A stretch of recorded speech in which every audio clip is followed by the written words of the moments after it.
Alors, précision par rapport à donc ces deux choses, la loi et l'Évangile.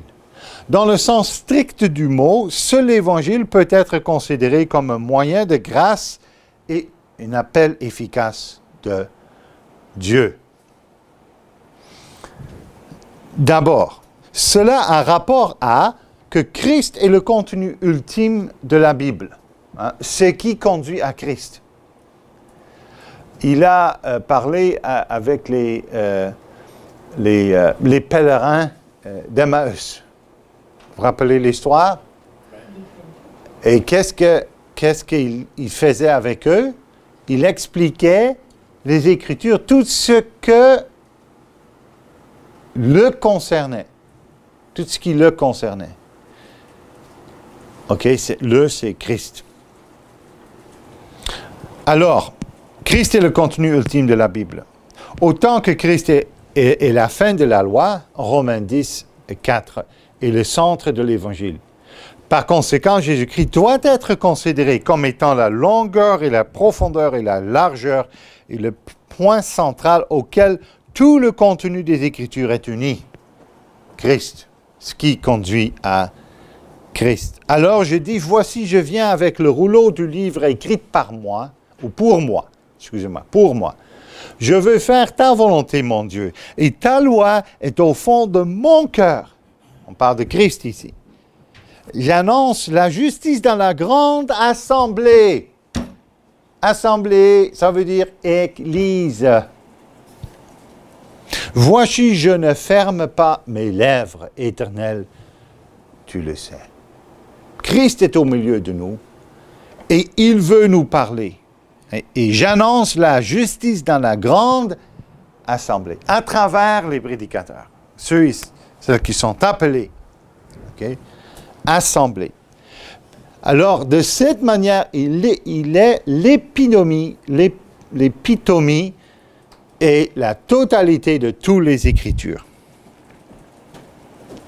Par conséquent, à cette lumière, l'Évangile en tant que proclamation du pardon des péchés en Christ est le seul moyen de recevoir la foi, la grâce et la vraie vie spirituelle. C'est l'Évangile, la grâce, qui va conduire les gens à Christ et qui va instaurer quoi? La crainte de l'Éternel, la vraie foi en Jésus-Christ. Donc, strictement parlant, l'Évangile seul, ou seul l'Évangile peut être considéré comme un moyen de grâce et un appel efficace de Dieu.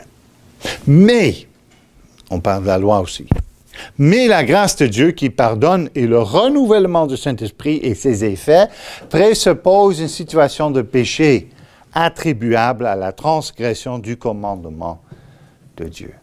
Nous sommes des pécheurs. Misère. Coupables. Et l'homme et sa femme se cachèrent loin de la face de l'Éternel, au milieu des arbres du jardin. Notre état par nature est quoi? Nu. On se cache loin de la face de l'Éternel. À l'Église, on se trouve devant la face de l'Éternel. Et il doit nous dénuer pour nous revêtir avec sa justice. Alors, il doit chercher les hommes et les femmes. Et c'est ce qu'il fait à travers la parole, la proclamation de la parole de Dieu. Alors, où es-tu? Où es-tu?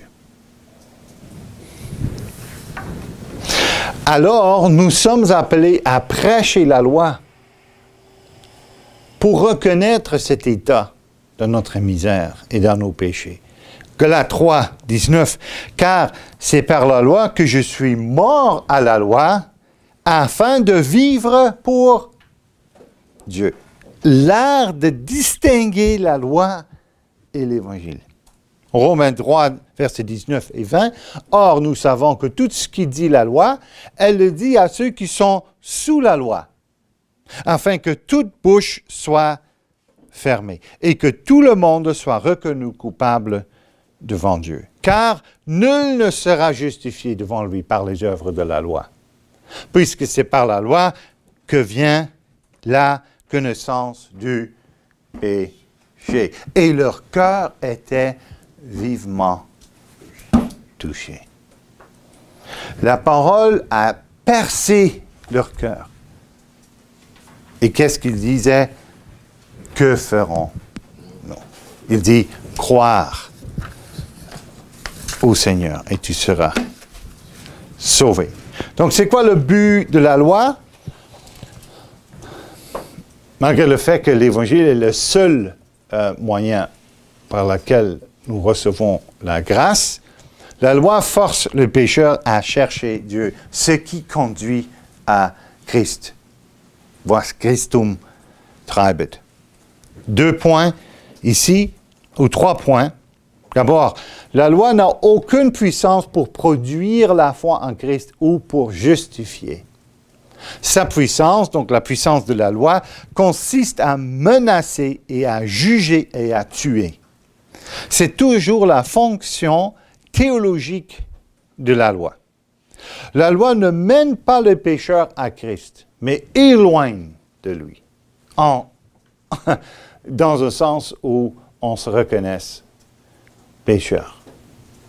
Mais néanmoins, paradoxalement, en montrant au pécheur son état de perdition, Romains 3, verset 20, « Car nul ne sera justifié devant lui par les œuvres de la loi, puisque c'est par la loi qui vient la connaissance du péché. » Et en faisant l'œuvre de la colère de Dieu, ça veut dire qu'on en parle de la loi, on parle de la loi, Romains 4, verset 15, parce que la loi produit quoi? La colère. Et que là où il y a point de loi, il n'y a point non plus de transgression. Donc ça fait l'œuvre pour montrer la colère de Dieu contre nos péchés. Mais paradoxalement, la loi force le pécheur à chercher Dieu. Parce qu'il n'y a plus... il n'y a rien à chercher en dedans. C'est fini. La loi nous montre que nous sommes morts spirituellement. Esclaves des péchés. Alors le seul échappatoire, c'est Christ. Donc il faut amener et ramener les gens toujours de cette manière à Christ, pour qu'ils se désespèrent d'eux-mêmes, pour qu'ils s'attachent davantage à Christ, pour qu'ils trouvent leur réconfort éternel, une justice éternelle en Jésus-Christ et en Jésus-Christ seul. Was Christum treibet.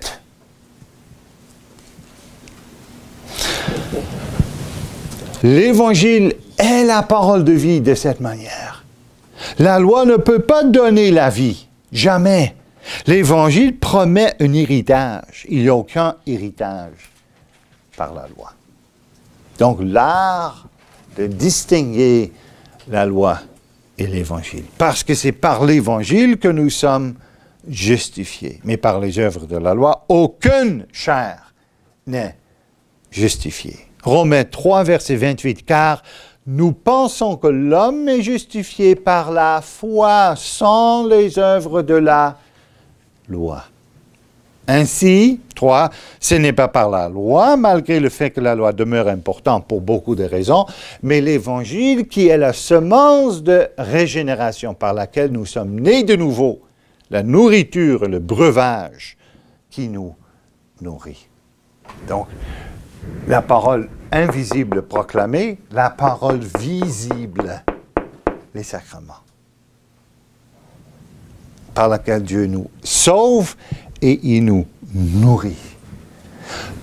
Celui qui possède l'art de distinguer la loi et l'Évangile de cette manière, et qui prêche de cette manière, fidèlement à la parole, c'est un fidèle travailleur pour le Seigneur.